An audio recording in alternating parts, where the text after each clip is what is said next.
when we welcome our season ticket holders to events like this, because the fans, generally speaking, are the lifeblood of any organization. But you, the most loyal fans, our season ticket holders, you're the absolute lifeblood.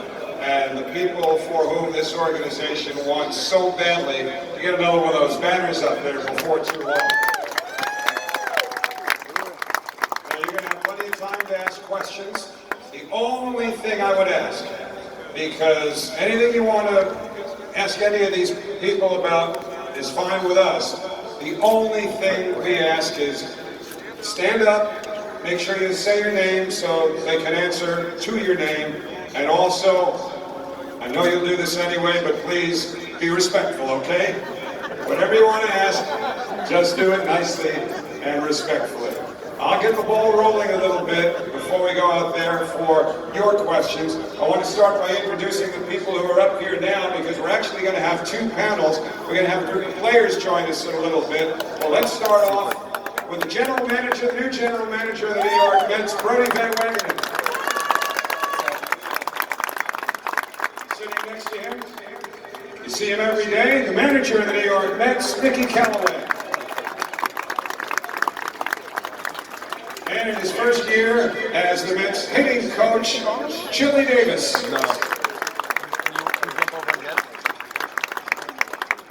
Let me start off by talking to Brodie for a minute. What is it, about 8 months in now, I guess, that you're a Major League general manager. Do you feel more comfortable in that role than you did the day they gave you the keys to the office? Yes and no. With your right arm.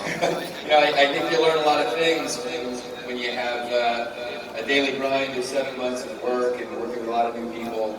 It's been a challenge, but it's been an exciting one. And I think things are starting to come together. What's been the biggest challenge and part of the learning curve that's taken you perhaps the longest to really get under control? It's just the daily ups and downs of the season. I think that you play 162 games and you have adversity that you're going to overcome, but you don't know what we're going to expect on a day-to-day basis. But the energy has been great, and I think from my perspective, it's just fun to go show up the ballpark every day. And as many of you know, Brodie used to represent players, so he used to talk to general managers and say, now looky here, this is what I want for my client, and I'm not taking 1 penny less. Now you got those pests coming to you with those same demands. How do you handle that? We just try to get them for 1 penny less. All right, that's the key. Now the manager, Mickey Callaway, is also in a situation where I think the adjustment period is over now, because it's the second year, Mickey, that you've been doing this. How much more comfortable are you in your managerial skin, if you will, than you were at this time a year ago? Much more comfortable. I think that experience is everything. Whether you're a player, you're a coach, you're a general manager, an announcer, experience is going to allow you to lean on things you've been through. And after doing it for a year, I'm much more comfortable. And 20 years from now, I'm going to be even more comfortable than this. So we're learning a ton every single day. Like Brodie said, we deal with adversity every single day, and that's the fun part of it, is tackling challenges head on, having a plan, and adjusting that plan when necessary. Now your plan as a manager is not necessarily get thrown out of the game, that's what happened last night, but it certainly is to have your players' backs. So when you go out, and even if you didn't even get out of the dugout before you were thrown out last night, but you argue with an umpire, how much of that is calculated to make sure that your players know that you're behind them? That's 95%. Our players deserve to have protection, especially from the manager, the coaches, and their teammates. So we're going to protect each other at all times. We think that really, really matters in our clubhouse. And when the game isn't being called the right way, it's my job to do something about it. Our players were getting frustrated, rightfully so, and I felt like I needed to stick up for them at that moment, and you have to do what you have to do, even if it's getting kicked out of the game.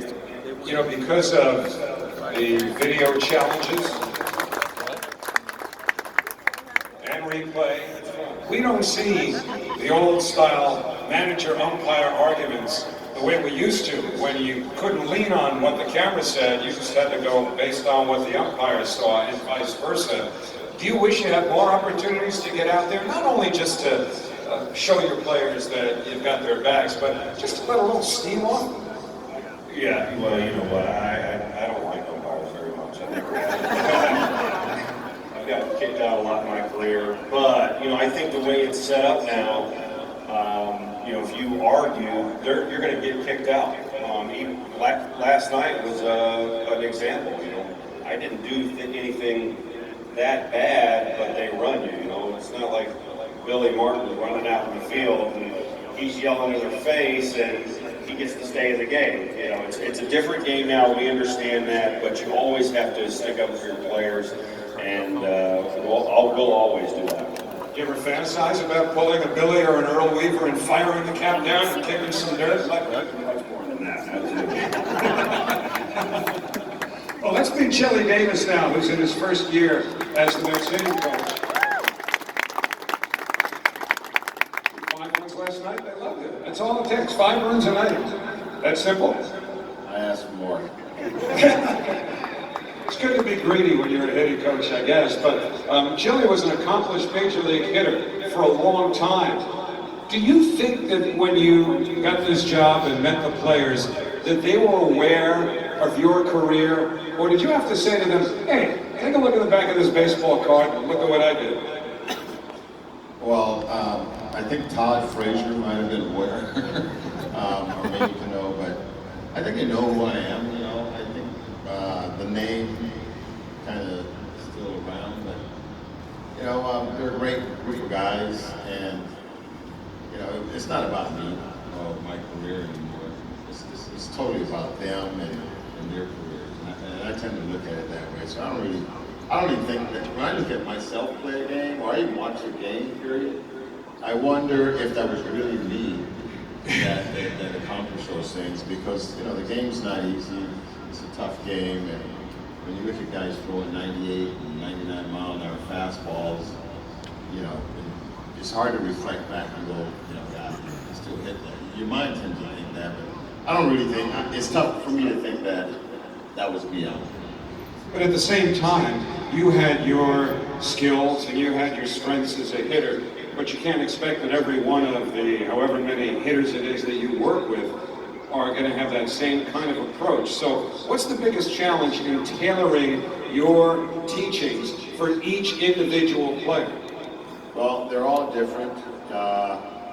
Their styles are different, their swings are different, the way they think are different. You know, like Neil thinks he's a home run hitter. And I'm trying to convince him to just keep hitting line drive. He's such a good hitter. He's got great hand-eye coordination. You know, Dom Smith is a great type of hitter. Yeah, he does have power, but you know, he finds a way to put the barrel on the ball. I just talk about all of them. They're so different. So for me, I have to work on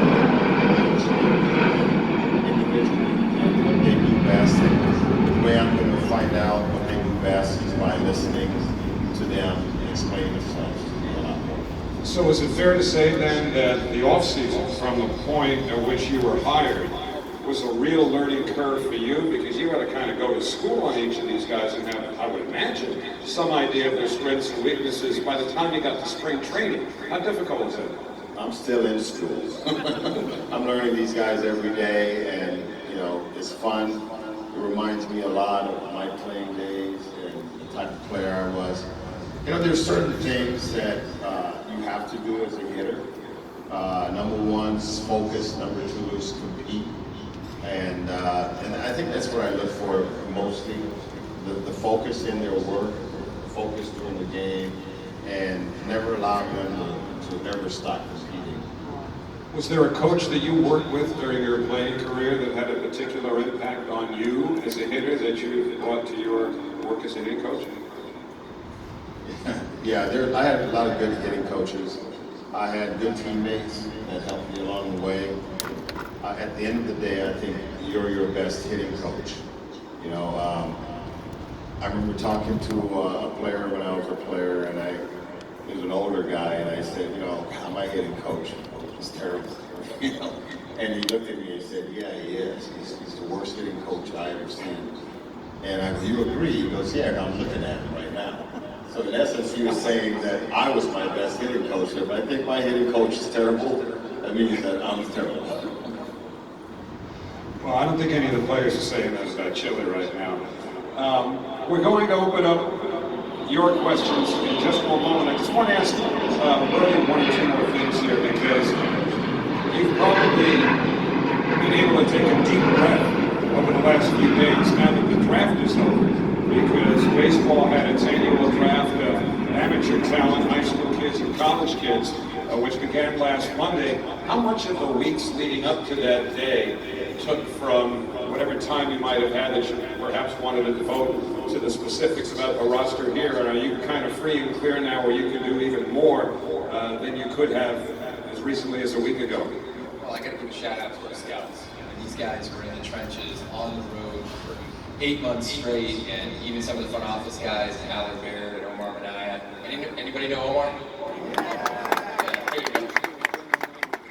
But they were out in the trenches seeing a lot of the players. I was participating in calls and looking at scouting reports and watching video.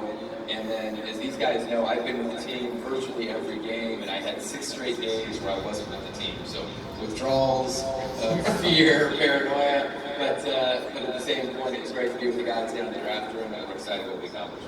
Well, keep an eye out for the next few weeks, because there are people who make their living evaluating amateur talent, who feel that at the very top end, the Mets had one of the best drafts of any team in baseball last week, and they can sign this kid Matt Allen, a pitcher who, there was some signability questions about, but who was rated as an upper tier selection.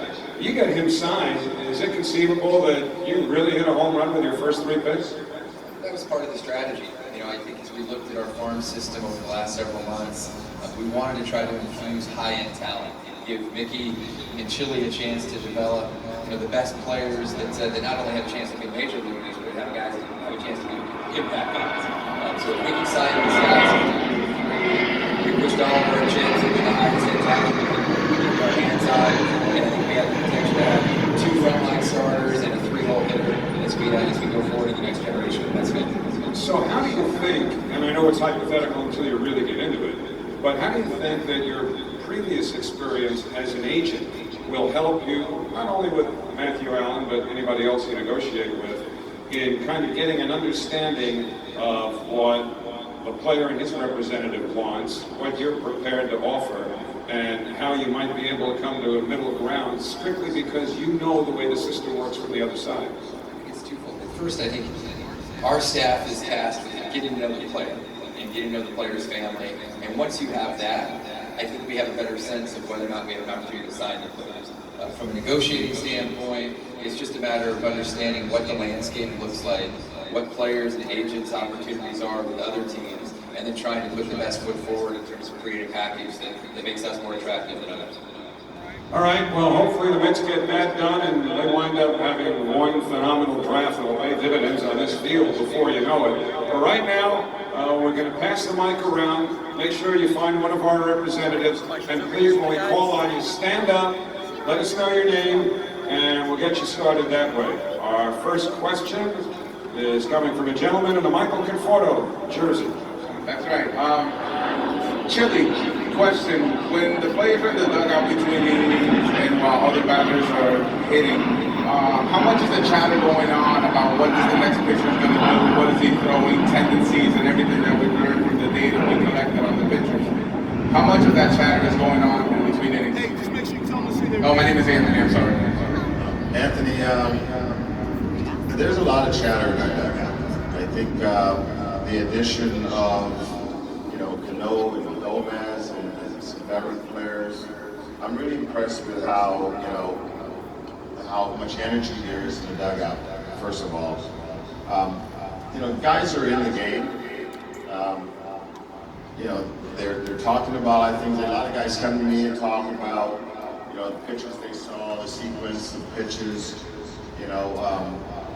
there's a lot of chatter in the dugout, and hopefully, I'm not, the dugout's big, so I'm usually on one end, and there are guys all along the dugout, but I try to move around the dugout and then interact with guys and ask them questions without, bothering them, because they are playing the ball game, and I like them to keep their focus in the ball game, but I'm sure there was a lot of chatter going on, and it's good to talk about what you see as a hitter. It helps other hitters when you come back, whether you get a hit or make an out. It's good to bring some information back with you because it'll help the hitter behind you have a better idea of what he's going to see when he goes up there. Chili, Anthony touched on something real important, and I'll just use the one word that you referenced as well, and that's information. Players have more information now than they ever did before. Between the video and all the analytics that tell them what a pitcher is likely to do in a certain situation, can there be paralysis by analysis where players work a little too hard at trying to figure out what the data tells them a pitcher might do, and does that hinder them sometimes in their approach of the play? I think if you look at it wrong, you can, but there's no better teacher than playing the game and paying attention to the game. But I look at all the information that we have provided to us right now as good information. I mean, information that I wish I had as a player. When you have video and you can look at a pitcher before you ever face him and see his stuff, see the action on his stuff, see how he uses his stuff, see what his control or his command is like, it gives you an idea where you don't have to worry about certain pitches in certain areas, this guy, or where he's going to make mistakes, and one of the things we do talk about as an offensive group is, we hit mistakes. So we're going to go up there and we're going to hunt mistakes. Before we get to 2 strikes, we know this guy's weakness, and we're going to hunt mistakes where he makes them. So the information that we have, and there's more and more information coming daily, but I don't look at it as a bad thing. I look at it as good information, and you can use it to your benefit as the way you like to. Okay, thanks. Let's go back into the crowd. We've got a young fella right here that has a question. Let us know what your name is and ask away.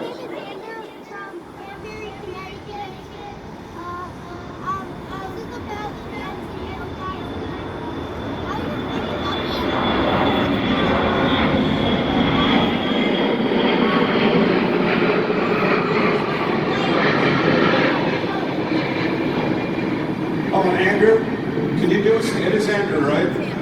Xander. Okay, Xander, I'm sorry. Can you do us a favor? That nasty airplane drowned you out. Can you look towards us so we have a better idea of what you're saying? Okay, go ahead. How do you think about it? It's for the second guy. The guy next. All I heard was, he's got a question for the second guy. Think about college baseball players. What we said? How do you feel about the guys like college baseball that you have chosen? How do you evaluate college players? The ones that you've chosen in the ones you've chosen in the draft. Okay, the ones you drafted, what was the process of evaluating them?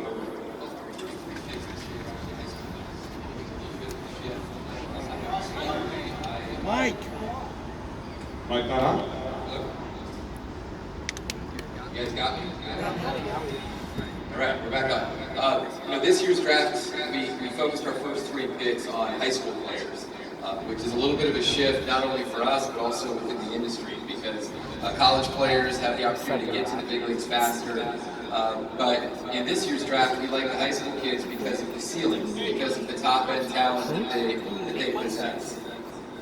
The college guys in this year's class, we drafted rounds 4 through 10, all college players.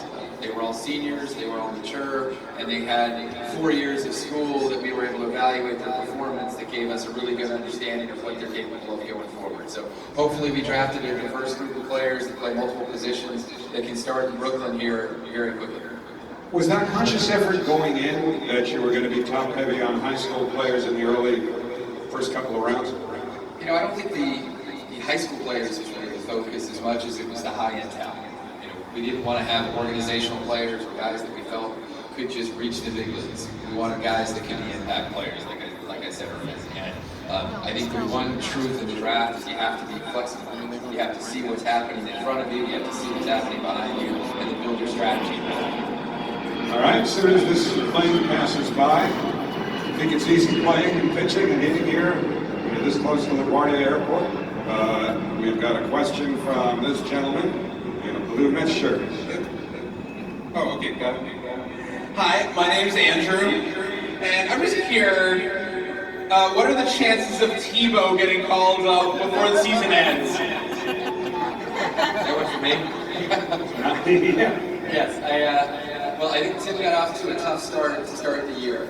As these guys know and can attest to, Tim's got a tremendous work ethic. He's got a burning desire to succeed.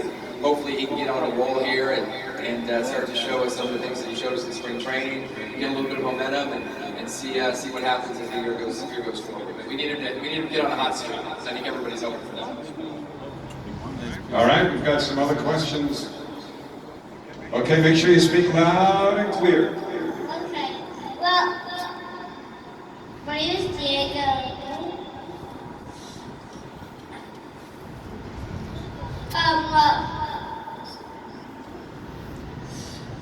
What do the players do in the clubhouse before the game?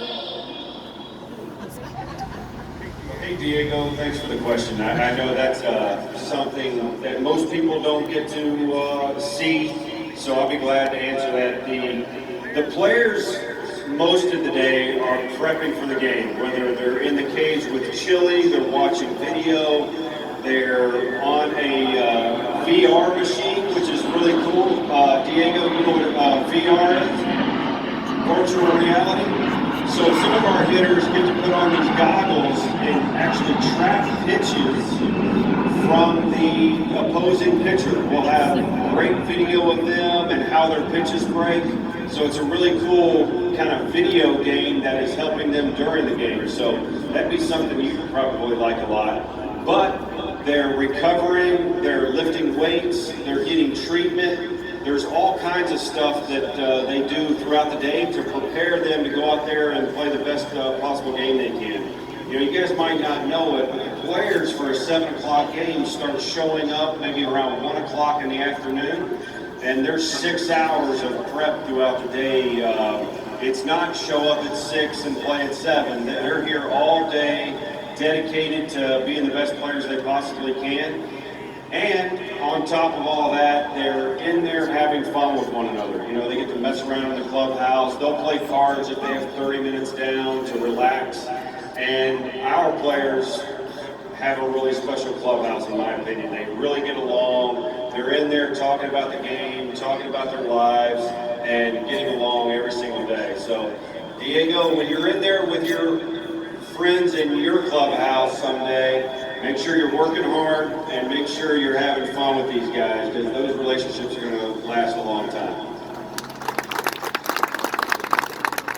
And by the way, even though these guys are working for all those hours before the game, it's not exactly boot camp either. Because take a look at this ballpark, right? It's beautiful. And most of the ballparks around Major League Baseball are relatively new. And you wouldn't believe how beautiful the clubhouses are and all of the different amenities that the players have available to them. It's almost like staying at a resort, never mind a place where you go to work. And when you take all that into consideration, Mickey, do you ever get to a time during the season as the games pile up and the schedule just goes on and on, where you would like the players to spend a little less time at the clubhouse as opposed to all the time you just outlined? Absolutely. You know, when we're on a long road trip and there's time changes, or we're through a stretch of the schedule where we're playing 20 in a row, there'll be times where we encourage the guys to get there a little late that day. So we might say, hey, guys, arrive at 4:30 today, we'll hit in the cage, we'll go play the game. They need that breather every now and again just to kind of regroup. If you come to the field one day at 4 o'clock, it feels like you had an off day. So when you're playing 20 in a row, it's essential to do that. You know, I know some managers kind of take it to the extreme and they do these show and goes where you show up at 6. I think our guys are such a prepared bunch of players that would be tough for them. So we at least allow them to hit in the cage, do what they feel they need to do with Chili, with Dave, eat a great meal, get a workout in, and then go play the game. But there's times where we definitely allow them to come in a little bit later and encourage them to do that because we feel it's in their best interest. But you haven't gotten to the point yet where you've locked the clubhouse door and said nobody gets in here. No, we haven't done that yet. I think that the players understand who they are and they know what they need, and we're always going to allow that and then encourage the things we think that can help them on top of that. Okay, thanks. Where is our next contestant? Hi, my name is Sue. This is a question for Amy. What are you doing and saying during those moments like Friday, the heated moments when the teams are on the field, the bullpens clear out? What's your role? Yeah, so I'm out there making sure that all chaos doesn't break loose. I'm sticking up for our players. Their guys were mouthing off. Obviously, I had to set them straight a little bit. So it's not just trying to break everything up, but making sure that our players know that we're never going to back down from anybody. And I'm out there, and Chili's out there. Whatever we need to do, we will do.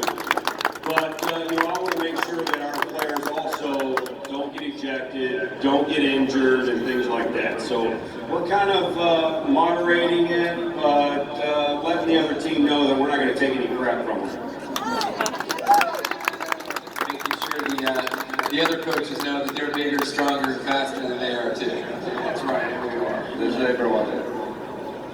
Did you get the sense, by the way, last night that everything was pretty much calmed down from the night before, or there's still any lingering hostilities? I think that anytime you clear the benches, you're going to be pumped up the next day. But I think everybody understood that there was nothing intentional in all that. It was boys being boys. We're all competitors. And sometimes things get heated. And we realized that last night we came out there and we beat them. We're going to go out there today and beat them again.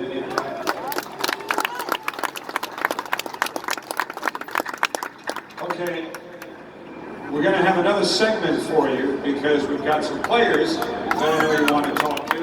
So we're going to meet them in just a moment. But for the time being, please thank Brody McMurray, David Kelly, and Chili Davis for joining us. Thanks, guys. Thanks for having me. Okay, stick around. The players will be right out. If you watch hockey, we're going to change on the fly here. Put it in the box. A little bit early, but okay. What? My phone's in there. The good news is Brody's going to stay with us. No, because we can talk some more while the players are going to sit down at the panel. You've got now, what's today? June 9th. So you've got until July 31st, which is the trading deadline. And everybody's got ideas about deals that they'd love for you to make or deals they want their favorite team's general managers to make. How much work goes into actually consummating a trade? Does it ever happen almost in one phone call, or does it take sometimes days and weeks of going over contracts and medicals and everything else that has to happen before you have a perfect fit? Hours and hours and hours. I don't think we've ever had a trade that came together with one phone call or one conversation. We do a lot of evaluations. We've got analytics that we talked about earlier. We've got reports in the computers that give us some information. We have scouts in the field that give us some information. And then it's a lot of selling and focusing, massaging before ultimately we can get to a deal. Now, when you were representing players again from the other side, would you be aware for perhaps days or even weeks leading up to the trade that your player was being talked about and your player had a chance of going from point A to point B? And what's that process like? Well, first, I think players always understand that this is not a permanent situation, that they can be packing their bags on a night's notice and find themselves in a new city. I think from a player agent standpoint, I always wanted the players to be prepared for the possibility of being As you start to progress through the summer, it's easy to see which teams are going to be buying, which teams are going to be selling, and if you've got talented players that are not under long-term contracts, those players are typically the ones that move more often. And do you figure that given that there's more of a fixed deadline now than there's been before, that it's July 31st, and no more of these waiver deals and roster adjustments prior to September 1st, at least not the way they were done before? Do you think this will be a busy July 31st? I think it's going to be a busy July 31st, but I think one of the big shifts is I think you're going to see the trade activity move up earlier than in years past. You know, a lot of times you wait until the All-Star break for the conversations to pick up, but I think now that the draft is over, a lot of teams are focused on how to improve their clubs in June so that the runway can be extended for how to make the team at its peak come the summer. You know, player movement is so much more liberal now than it used to be because of free agency and the like. I'm just curious from, especially some of the younger fans out there, when I was your age, we used to fantasize about trades. Do you get as worked up as we get close to the trade deadline about deals? I get worked up as the players walk in and let the fans cheer the players. They don't care about me right now. I'm guessing we don't really need to identify these guys for you, but we're going to anyway. Seated closest to Brody is Jeff McNeil.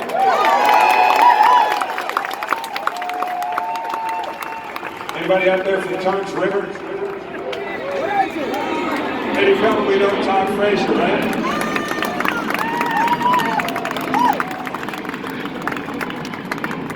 Seated next to Todd is a kid you might have heard of, a rookie. Sometimes rookies fly under the radar. You might have heard of Pete Alonso.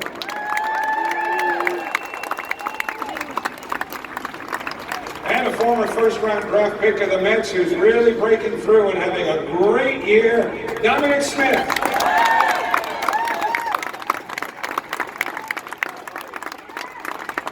I'm going to just make a blanket statement, and you guys tell me if you agree, because I think it's pretty evident for fans of any particular team in any particular sport that the players that you gravitate towards, the ones you enjoy watching the most, are the ones who seem to be having the most fun on the field, right? The guys who really look like they're enjoying what they do. I don't think we could have taken 4 players out of that Mets clubhouse, brought them up here, who look like they just enjoy playing baseball any more than these guys do. So let me start with Todd, because, you know, he's older than the rest. He's been around longer. So I guess we're drawing on a little more experience here. But, you know, Todd also played in the Little League World Series as part of a team that won the Little League World Series for his Tom's River team back in the 1990, what was it, 98? 98. Has it ever been a challenge to maintain the same enthusiasm you had as a Little Leaguer for playing in the major leagues? You know, it was just one of those things where my brother went 95. I always wanted to be like him. They didn't win it all though, so we went 98, won it all, and it's just one of those things where you just got to stay focused and understand your capabilities. And for me, it's bringing energy, emotion, enthusiasm in every game, and focusing on what I do best. And you know, keep being positive. You know, when you surround yourself with good people, good things will happen. Now your energy certainly is natural, we can tell that, but you're human too. You know, there are every days. I mean, today's a partial example, but last night wasn't a particularly long game. But, you know, are there ever days when, man, you had a long one the night before, you've got a quick turnaround with a day game the next day, where you have to dig a little deeper to find what seems to be natural energy? I used to. Now I got 3 kids, so I'm up early anyway. So for me, I can't say much about these 3, but you know, my son's up real early, and we get a little breakfast, and you know, I'm ready to rock. If we had to play right now, I'm ready to go. So let's roll. Well, the guy sitting next to Brody here, Jeff McNeil, has not even been in the big leagues for 1 full year yet. It's not going to be until late next month. But if you've watched him, you'll notice 2 things. One, it seems like he's been in the big leagues for 10 years. And the other is that you play what I think a lot of us look at as something of a throwback style. You know, short in the swing, two-strike approach that you don't see as often now as you used to. Do you have any kind of background, whether with family or people you knew in this game, who played the game that you took things from that maybe runs a little counter to the way the game is often played today? I don't think so. I just remember, when I was a kid, I played with football with my brother, and I just hate striking out against them. So played a lot of Little League. I think I struck out one time all year. So I've just been putting the ball playing my whole career. Now, Jeff is a scratch golfer, which makes me sick, but that's another story. So, as a golfer, you're gonna, based on different lies and a whole lot of different factors, you're gonna have to use different swings, some of which could be applicable on a baseball diamond. You picked up a golf club maybe before you even picked up a baseball bat. Is there a correlation, and has golf helped you become a better hitter? Yeah, I think it is. I've been playing golf. Sorry, my impression messed up. Sorry, it's just as easy as that. Sorry about that. But yeah, I think it's correlation. Just being able to put long play, I'll swing at anything really, just try to put the barrel on the bat and good things happen. Well, let's talk to Pete Alonso a little bit here. Did you see last night's game? I mean, I prefer that you listen to it, but that's another story. If you saw it, he hit a home run that from the moment it left the bat, I read the newspaper, had a bagel, finished a cup of tea, and then the ball came down and landed just over the wall for a home run. Different kind of home run than we've seen from you. But the best part of it is, he was at third base, by the time the ball actually came down. Have you gotten the feel for what is a typical Pete Alonso home run yet?